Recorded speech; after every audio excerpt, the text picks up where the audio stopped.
and Claire McDowell. Published by Cambridge University Press, 1996. This recording is copyright. Cassette 2, Side 1. Practice Test 3. You will hear a number of different recordings, and you will have to answer questions on what you hear. There will be time for you to read the instructions and questions, and you will have a chance to check your work. All the recordings will be played once only. The test is in 4 sections. Write all your answers in the listening question booklet. At the end of the test, you will be given 10 minutes to transfer your answers to an answer sheet. Now turn to section 1 of your question booklet.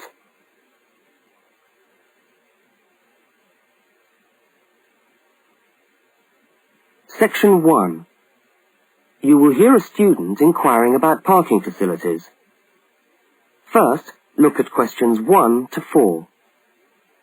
For each of the questions, 4 alternatives are given. Decide which of the alternatives, A, B, C, or D, best fits what you hear on the tape, and circle the appropriate letter.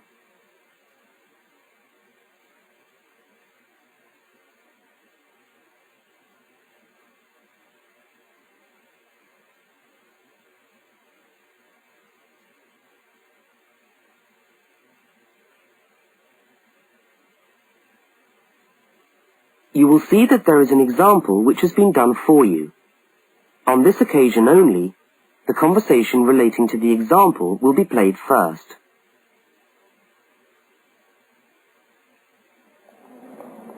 How do you come to the university each day?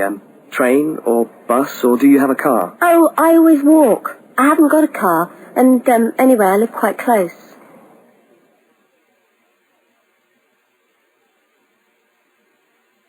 The woman says she always walks, so C has been circled. Now we shall begin. You should answer the questions as you listen, because you will not hear the recording a second time. Now listen carefully to the first conversation, and answer questions 1 to 4. How do you come to the university each day? Train or bus, or do you have a car? Oh, I always walk. I haven't got a car, and anyway, I live quite close. Do you know anything about parking rights on the campus? I was wondering whether students are allowed to park their cars on campus or not. Yes. I think it's possible for postgraduate students, but not for undergraduate students. That doesn't seem very fair. No, I suppose not. But there simply isn't enough room on the campus for everyone to park. Do you need a parking permit? Yeah, I believe you do. Where do I get that from? I think you can get a parking sticker from the administration office. Where's that? It's in the building called Block G, right next to Block E. Block G? Yeah. Oh, right. And what happens to you if you don't buy a sticker? Do they clamp your wheels or give you a fine? No, I think they tow your car away. Oh, really? Yeah. And then they fine you as well, because you have to pay to get the car back. I'd better get the sticker then. Yeah. Where exactly is the administration office again? I'm new to this university and I'm still trying to find my way around. Right. You go along Library Road, past the tennis courts on your left and the swimming pool on your right. Yeah. And the administration office is opposite the car park on the left. You can't miss it. So it's up Library Road, past the swimming pool, opposite the car park. Right, I'll go straight over there. Bye, and thanks for the help.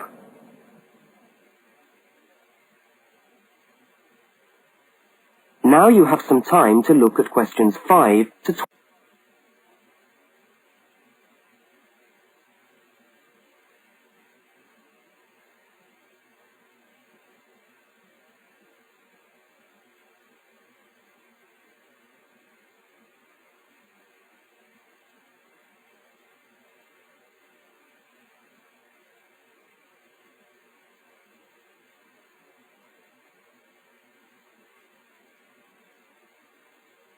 As you listen to the next conversation, complete the application form in the spaces numbered 5 to 10 and answer the questions numbered 11 to 12.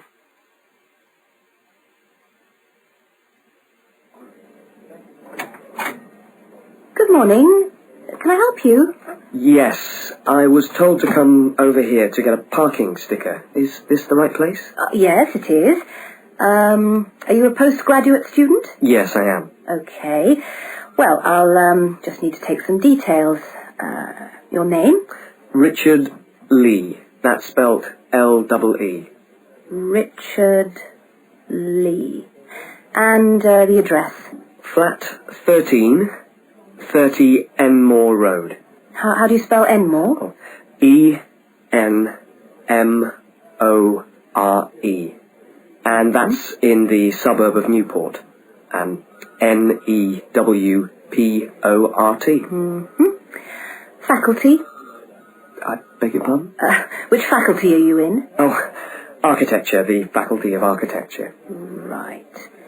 And the registration number of your car? Let me see, LXJ50...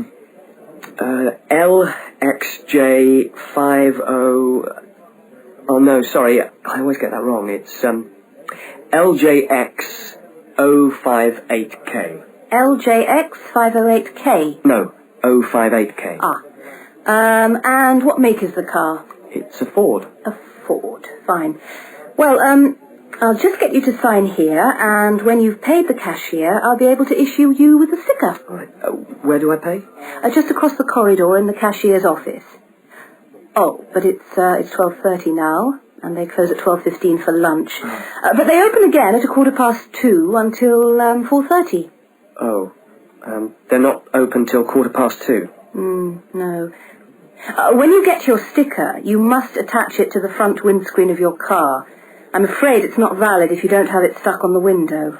Right, I see. Thanks very much. I'll just wait here then.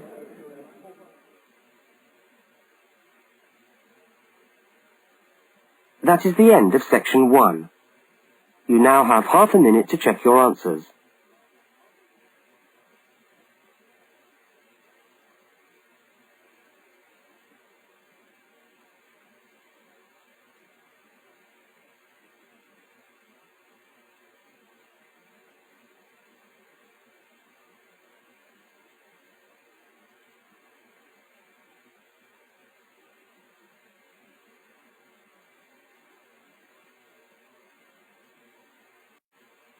Now turn to section 2.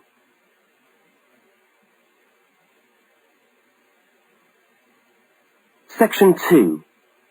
You will hear a talk given by a guide showing a group of people round a museum. First, you have some time to look at questions 13 to 18.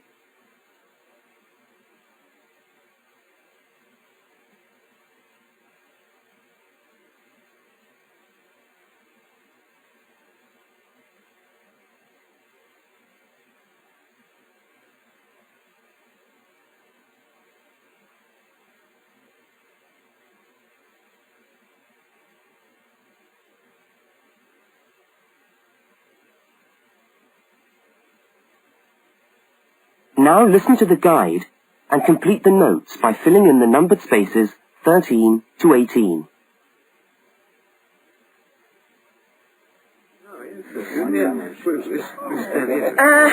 Good morning, everyone, and welcome to the Maritime Museum. Now, before we commence our tour, I'd just like to tell you a little bit about the history of the museum.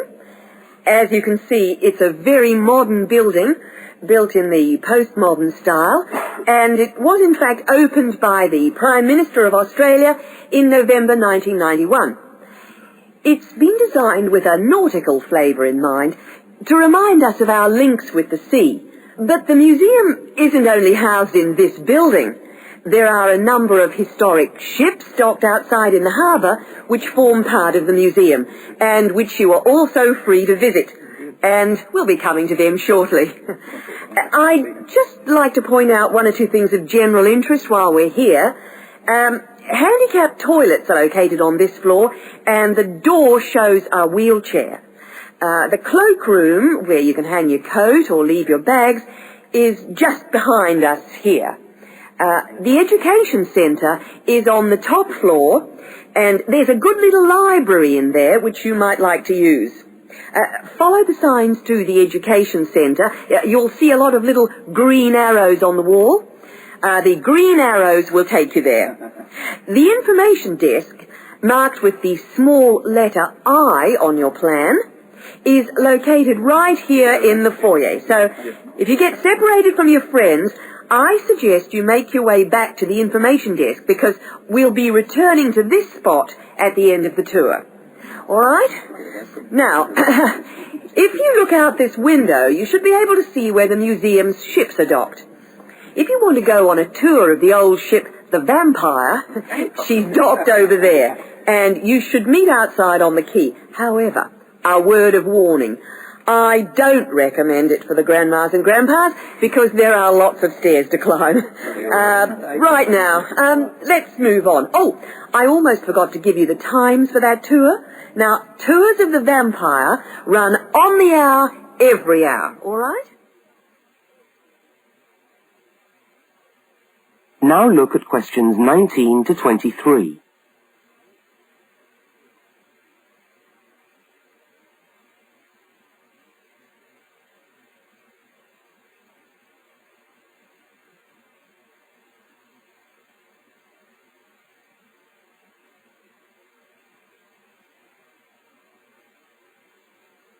As you listen to the rest of the talk, complete the notes in the numbered spaces 19 to 23.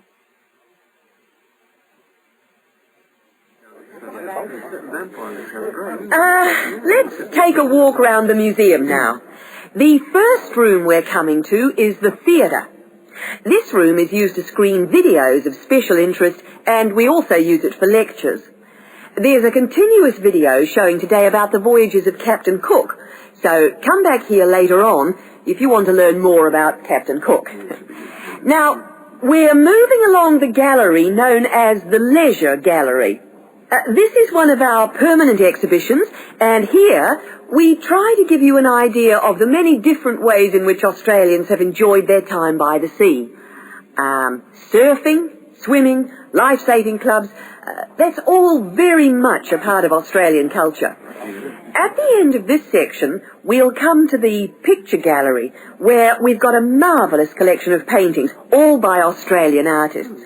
I think you can buy reproductions of some of these paintings in the museum shop. They're well worth a good look. Now, we're coming to the Members' Lounge. Now, as a member of the museum, you would be entitled to use the Members' Lounge for refreshments. Membership costs $50 a year or $70 for all the family. So it's quite good value because entry to the museum is then free. And down at the far end of this floor, you'll find the section which we've called Passengers and the Sea. In this part of the museum, we've gathered together a wonderful collection of souvenirs from the old days when people travelled by ship. You'll find all sorts of things there. Old suitcases, ship's crockery, first-class cabins decorated in the fashion of the day. Just imagine what it must have been like to travel first class. Now, I'm going to leave you to walk around the museum on your own for a while, and we'll all meet back again at the information desk in 3/4 of an hour's time. I hope you enjoy your time with us at the museum today. Thank you.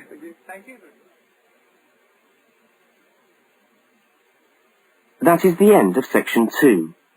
You now have half a minute to check your answers.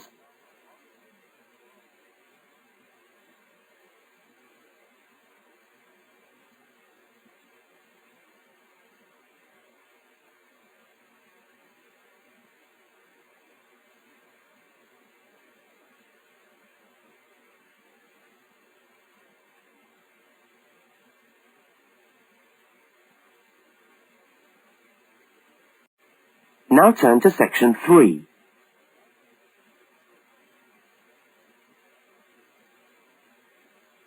Section 3. In this section, you will hear a university student, Mark, talking to a tutor and another student about a topic he has studied. Now look at questions 24 to 32.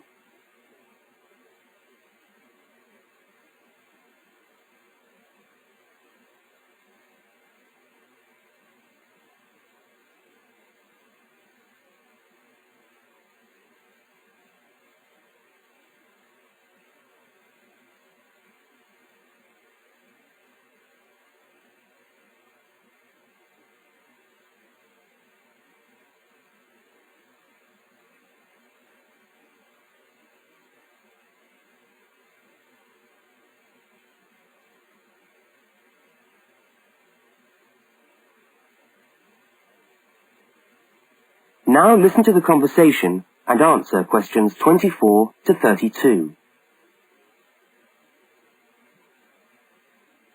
Okay, everybody. Good morning. Good morning.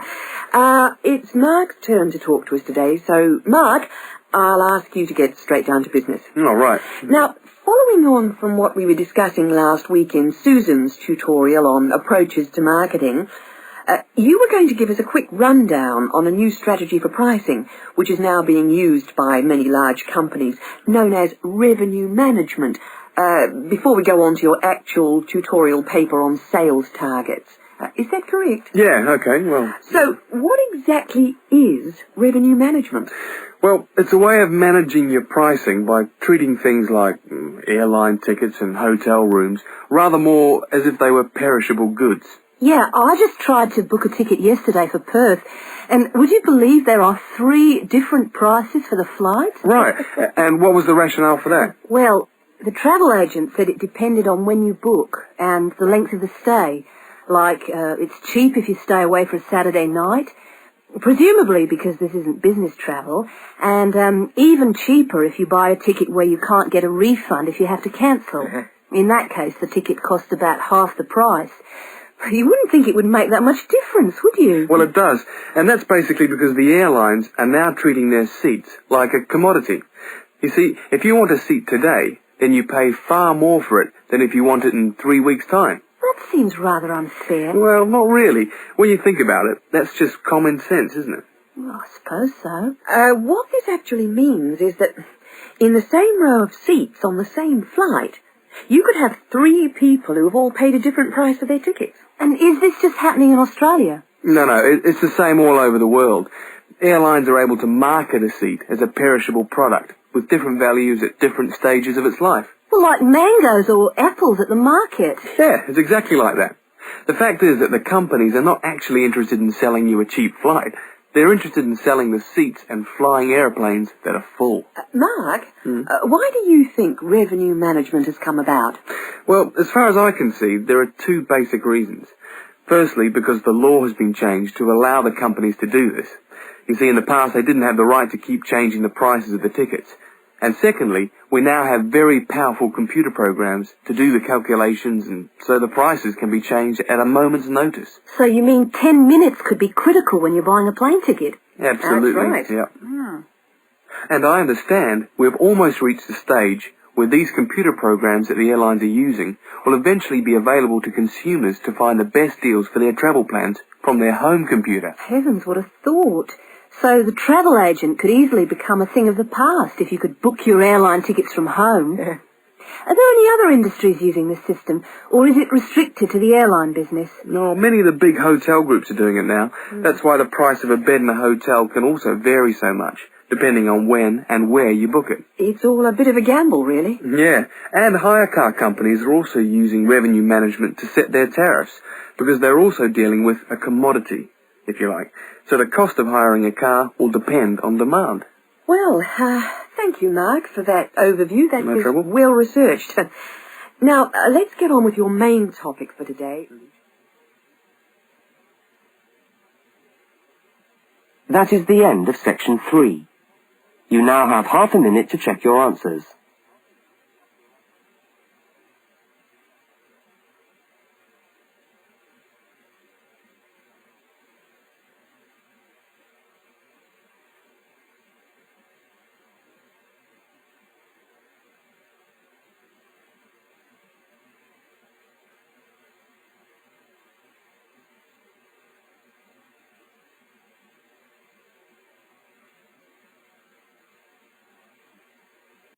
Now turn to section 4.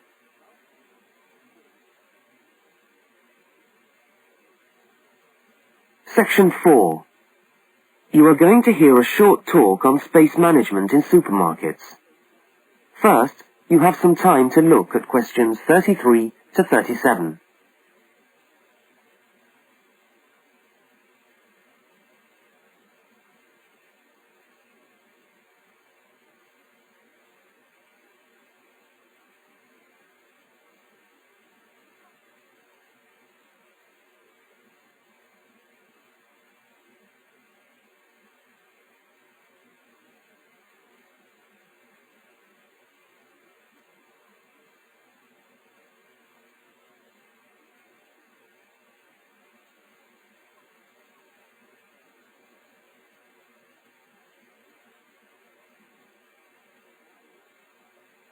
Now listen to the first part of the talk and complete the table by filling in the numbered spaces 33 to 37.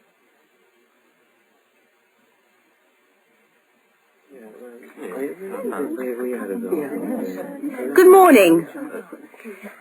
Welcome to this talk on space management. And today I'm going to look particularly at space management in the supermarket. Now, since the time supermarkets began, marketing consultants like us have been gathering information about customers' shopping habits. To date, various research methods have been used to help promote the sales of supermarket products.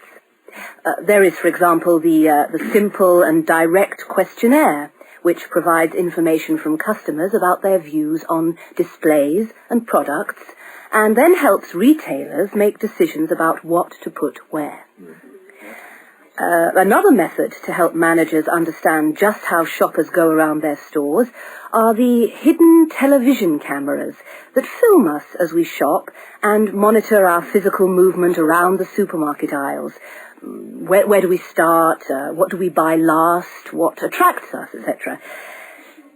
More sophisticated techniques now include video surveillance and such devices as the eye movement recorder. This is a device which shoppers volunteer to wear taped into a headband and which traces their eye movements as they walk around the shop, recording the most eye-catching areas of shelves and aisles. But with today's technology, space management is now a highly sophisticated method of manipulating the way we shop to ensure maximum profit. Supermarkets are able to invest millions of pounds in powerful computers which tell them what sells best and where. Now, an example of this is Spaceman, which is a computer program that helps the retailer to decide which particular product sells best in which part of the store. Now, Spaceman works by receiving information from the electronic checkouts where customers pay on how well a product is selling in a particular position. Spaceman then suggests the most profitable combination of an article and its position in the store. Now you have some time to look at questions 38 to 42.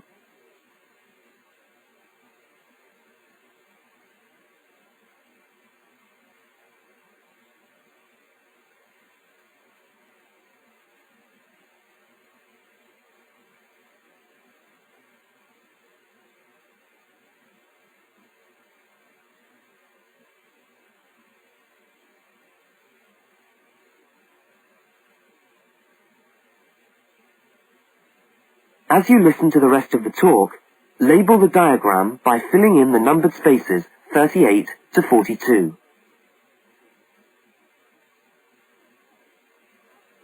So, let's have a look at what we know about supermarkets and the way people behave when they walk down the aisles and take the articles they think they need from the shelves. Now, here's a diagram of one supermarket aisle and 2 rows of shelves.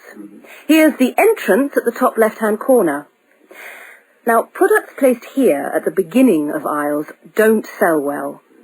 In tests, secret fixed cameras have filmed shoppers' movements around a store over a 7-day period. When the film is speeded up, it clearly shows that we walk straight past these areas on our way to the centre of an aisle. Items placed here just don't attract people. When we finally stop at the centre of an aisle, we pause and take stock, casting our eyes along the length of it. Now, products displayed here sell well and do even better if they're placed at eye level so that the customer's eyes hit upon them instantly. Products here are snapped up, and manufacturers pay a lot for these shelf areas, which are known in the trade as hotspots. Naturally, everyone wants their products to be in a hotspot. But the prime positions in the store are the ends of the aisles, otherwise known as gondola ends. Now, these stand out and grab our attention. For this reason, many new products are launched in these positions, and manufacturers are charged widely varying prices for this privileged spot. Also, the end of an aisle may be used for promoting special offers, which are frequently found waiting for us as we turn the corner of an aisle. Well, now, eventually, of course, we have to pay. Any spot where a supermarket can be sure we are going to stand still and concentrate for more than a few seconds is good for sales. That's why the shelves at the checkout have long been a favourite for manufacturers of chocolates. Perhaps the most surefire impulse food of all.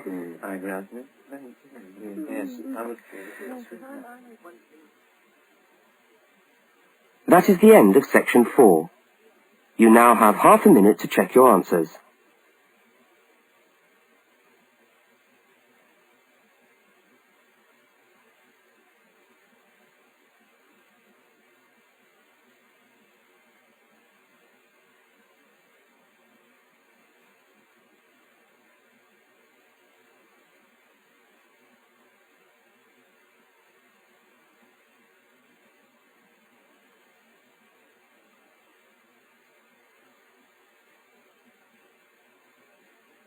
That is the end of the listening test.